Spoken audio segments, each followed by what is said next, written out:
जिंदगी के डोर कार्यक्रम के सवाल जवाब के अगले एपिसोड में आपका स्वागत है। प्रश्न: क्या आज के समाज में भी चुप रहकर जिंदगी को जिया जा सकता है? क्या बिना बोले हम खुद को समाज में स्थापित कर सकते हैं? खुद को ऊर्जावान बनाने हेतु क्या मौन रहना आज भी उतना ही प्रभावकारी है जितना पहले हुआ करता था? देखिए, आवश्यकता से अधिक बोलना ही इंसान के दुखों का कारण बनता है। वाणी में ही नहीं बल्कि मौन में भी शक्ति होती है। यही कारण है कि धर्मों में मौन को बहुत महत्व दिया गया है। मौन से विचारों में एकाग्रता आती है और रचनात्मकता बढ़ती है। आइए इसे एक कहानी के माध्यम से समझने का प्रयास करते हैं। एक दिन की बात है। एक किसान अपने खेत के पास स्थित अनाज की कोठी में काम कर रहा था। काम के दौरान उसकी घड़ी कहीं खो गई। वह घड़ी उसके पिता द्वारा उसे उपहार में दी गई थी। इस कारण उससे उसका भावनात्मक लगाव था। उसने वह घड़ी ढूंढने की बहुत कोशिश की। कोठी का हर कोना छान मारा, लेकिन घड़ी कहीं नहीं मिली। हताश होकर वह कोठी से बाहर आ गया। वहां उसने देखा कि कुछ बच्चे खेल रहे थे। उसने बच्चों को अपने पास बुलाकर उन्हें अपने पिता की घड़ी खोजने का काम सौंपा। घड़ी ढूंढ निकालने वाले को इनाम देने की घोषणा भी की। इनाम के लालच में बच्चे तुरंत मान गए। कोठी के अंदर जाकर बच्चे घड़ी की खोज में लग गए। इधर उधर यहां वहां हर जगह घड़ी खोजने पर भी घड़ी नहीं मिली। बच्चे थक गए और उन्होंने हार मान ली। किसान अब घड़ी मिलने की आस खो चुका था। बच्चों के जाने के बाद वह कोठी में उदास बैठा था। तभी एक बच्चा वापस आया और किसान से बोला कि वह एक बार फिर से घड़ी ढूंढने की कोशिश करना चाहता है, लेकिन इस बार कोई भी बच्चा या खुद किसान उसके साथ नहीं जाएगा। किसान ने हामी भर दी। बच्चा कोठी के भीतर गया और कुछ ही देर में बाहर आ गया। उसके हाथ में किसान की घड़ी थी। जब किसान ने वह घड़ी देखी तो वह अत्यंत प्रसन्न हुआ। उसे आश्चर्य हुआ कि जिस घड़ी को ढूंढने में बहुत सारे बच्चे नाकामयाब रहे, उस घड़ी को इस बच्चे ने अकेले कैसे ढूंढ निकाला। पूछने पर बच्चे ने बताया कि कोठी के भीतर जाकर वह चुपचाप एक जगह खड़ा हो गया। कुछ देर बाद कोठी में एकदम सन्नाटा था, शांति थी। इतनी शांति में उसे घड़ी की टिक टिक की आवाज सुनाई पड़ी और उस आवाज की दिशा में खोजने पर उसे वह घड़ी मिल गई। किसान ने बच्चे को शाबाशी दी, उसके बुद्धि की तारीफ की और इनाम देकर विदा किया। इस कहानी से हमें यह शिक्षा मिलती है कि शांति हमारे मन और मस्तिष्क को एकाग्र करती है और यह एकाग्र मन स्थिति जीवन की दिशा निर्धारित करने में अत्यंत सहायक है। इसलिए दिन भर में कुछ न कुछ समय हमें अवश्य निकालना चाहिए जब हम शांति से बैठकर मनन कर सकें। अन्यथा शोरगुल भरी इस दुनिया में हम उलझ कर रह जाएंगे। हम कभी खुद को नहीं जान पाएंगे। अपने मन को बस दुनिया की भेड़ चाल में चलाते रह जाएंगे। जब आंख खुलेगी तब पछतावा होगा कि जीवन की यह दिशा हमने वास्तव में निर्धारित तो नहीं किया था। ज्यादा बोलने का सबसे बड़ा नुकसान यह है कि ज्यादा बोलने से इंसान दूसरे के सामने स्वयं को कभी छोटा नहीं समझता। ज्यादा बोलने वाले आदमी भावना विवश होकर जो बोलना नहीं चाहिए वो भी बोल देते हैं। इससे बड़ा नुकसान होता है। अधिक बोलने वाला आदमी प्रभावी बात भी नहीं करता, उसके पास गंभीरता की अत्यंत कमी होती है। हमारे जीवन में एक नहीं बल्कि बहुत सारे दुखों का कारण बोलना ही है, क्योंकि यह हमारी समस्या है कि हम चुप नहीं रह सकते, हमेशा कुछ न कुछ बोलते ही रहते हैं। और आपके बोलने के कारण आधे से ज्यादा दुख स्वयं निर्मित हो जाते हैं। परिवार में कलह क्लेश बढ़ता रहता है। इसलिए कम बोलें, सटीक बोलें, मधुर बोलें और सबसे जरूरी जितना आवश्यक हो उतना ही बोलें। आपको जितनी भूख है उतना ही भोजन खाते हैं, जितनी जरूरत है उतना ही कार्य करते हैं। लेकिन क्या आपने इस बारे में कभी सोचा है कि आप कितना बोलते हैं? क्या आप उतना ही बोलते हैं जितनी आवश्यकता है, या अनावश्यक सारे दिन ही बोलते रहते हैं? इस बारे में कभी अकेले बैठकर जरूर सोचिए कि आज आपने दिन भर में कितना बोला, क्या बोला और सबसे जरूरी कि क्यों बोला। इनमें से कितनी बातें जरूरी थी और कितनी अनावश्यक। मनन करिए, सोचिए, सुनने सुनाने के माहौल से बाहर निकलिए। यह सुनने सुनाने का माहौल जीवन भर चलता रहता है और इस तरह से आप खो देते हैं अपना बहुमूल्य समय, अपना जीवन, अपनी सोच और वो कीमती पल जिसमें जिया जा सकता था, आनंद प्राप्त किया जा सकता था।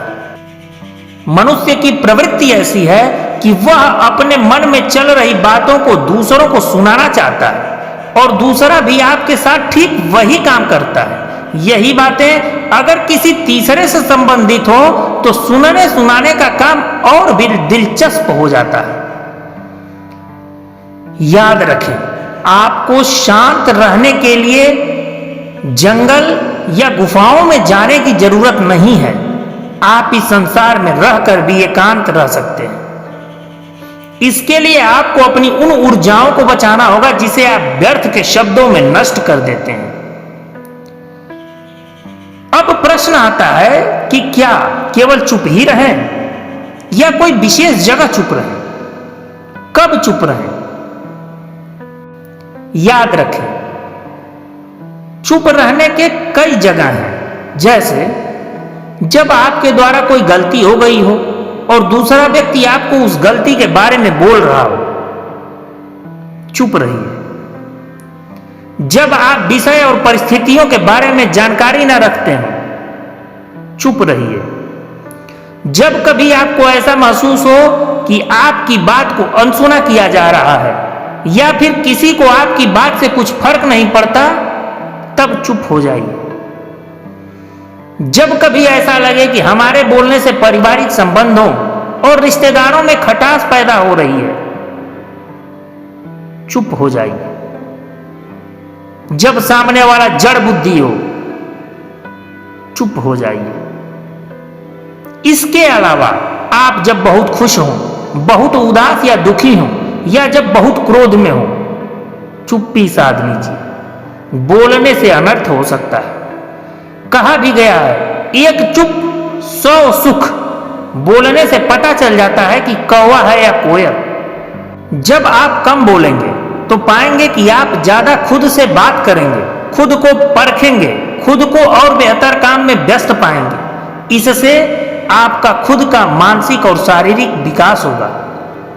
हम औरों के साथ होते हैं, भीड़ का हिस्सा बन जाते हैं और भीड़ का कोई भरोसा नहीं होता, कोई दिमाग नहीं होता, कोई लक्ष्य भी नहीं होता। और जब भी हम अकेले होते हैं, हम भीड़ से अलग होते हैं और खुद के साथ होते हैं, जो हमारे लिए ही हितकर है। याद रखिए, दीपक जलता है तो बत्ती और तेल भी जलती है और नष्ट होती है। इसी तरह जितना अधिक बोला जाता है, अंदर की शक्ति उतनी ही नष्ट होती है। मौन का अर्थ ही है अपनी शक्ति का व्यय न करना। एक बार एक शिकारी जंगल में शिकार करने गया था। घने जंगल में शिकारी को कोई भय नहीं था, मगर एक स्थान पर उसे 2-3 मानव की खोपड़ी दिखी। वह थोड़ा सहम गया, लेकिन धीरे धीरे उसका डर जाता रहा। उसमें से एक खोपड़ी बोली, तुम यहां इतने घने जंगल में क्यों आए हो? शिकारी ने जवाब दिया, शिकार करने। शिकारी ने खोपड़ी से पूछा, तुम यहां कैसे पहुंचे? खोपड़ी बोली, अधिक बोलने के कारण मेरी यह गति हुई है। शिकारी बोलने वाली खोपड़ी पहली बार देखा था। शिकारी भागा भागा राजा के दरबार में पहुंचा और सारा हाल कह सुनाया। राजा ध्यान से उसकी बातें सुनता रहा। राजा समझ रहा था कि इसने जरूर मदिरा पी ली है, इसलिए पुरस्कार के लालच में अनर्गल प्रलाप कर रहा है। उसने शिकारी को डराया कि वह झूठ बोल रहा है, मगर शिकारी अपनी बात पे अड़ा रहा। राजा ने 4 सैनिकों को बुलाकर आदेश दिया, इस शिकारी के साथ जंगल में जाओ और इसकी बात की सत्यता को परखो। अगर इसकी बात सच निकली तो इसे इनाम मिलेगा, अन्यथा इसका सिर कलम करके वहीं छोड़ देना। चारों सैनिक उसके साथ जंगल में उसी जगह पहुंचे जहां खोपड़ी पहले से पड़ी हुई थी। सैनिकों ने शिकारी को अपनी बात सिद्ध करने के लिए कहा। इस पर शिकारी ने खोपड़ी से पुनः वह बात पूछी, तुम यहां कैसे पहुंचे? लेकिन खोपड़ी ने कोई जवाब नहीं दिया। शिकारी द्वारा बार बार पूछने पर जब खोपड़ी ने कोई उत्तर नहीं दिया, तब सैनिकों ने शिकारी का सिर धड़ से अलग कर खोपड़ी के पास फेंक दिया और राजा को आकर सारी बात बता दी। उधर सैनिकों के जाने के बाद पुरानी बोलने वाली खोपड़ी ने शिकारी की खोपड़ी से पूछा, तुम यहां कैसे? शिकारी की खोपड़ी ने जवाब दिया, अधिक बोलने के कारण। कहानी की शिक्षा ही प्रश्न का जवाब है। मनुष्य एक विचारशील प्राणी है, इसलिए उसे उतना ही वक्तव्य रखना चाहिए जितना आवश्यक हो और परिस्थिति के अनुरूप हो। यदि शिकारी कुछ देर रुककर खोपड़ी के बातों पर ध्यान देता और उससे वहां पड़े रहने का कारण पूछता तो शायद उसकी जान बच सकती थी। जल्दीबाजी में बिना सोचे समझे और अपने वाणी को नियंत्रित नहीं कर पाने की वजह से उसकी जान चली गई। अगर आप लोगों की बातों को ध्यान से सुनते हैं, कम बोलते हैं, तो इससे आपकी बातों का वजन बढ़ता है। आप जब भी किसी के बीच अपने विचार रखते हैं तो लोग ध्यान से उन्हें सुनते हैं। आपके विचारों को गंभीरता से लिया जाता है। ज्यादा सुनने और कम बोलने की आदत आपको तमाम वाद विवाद और झगड़ों से बचा लेती है। कई बार अधिक बोलने के कारण जगहसाई भी होती है। ज्यादा बोलने वाले लोग बोलते बोलते अपनी निजी बातों को भी कह जाते हैं, बाद में उन्हें इसका पछतावा होता है। लेकिन ज्यादा सुनने वाले और नपा तुला बोलने वाले लोग ये गलती नहीं करते। वे कई बातों को हंसकर टाल देते हैं।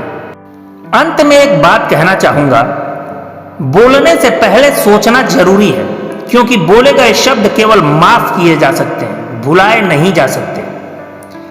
किसी ने सच ही कहा है, मौन रहना एक साधना है और सोच समझकर बोलना एक कला। लंबी जबान और लंबा धागा हमेशा उलझ जाते हैं। समस्या से निपटने के लिए धागे को लपेट कर रखें और जबान को काबू में रखें। कम बोलें, सारगर्भित बोलें, सुमधुर और हित से भरा बोलें। जय श्री कृष्ण।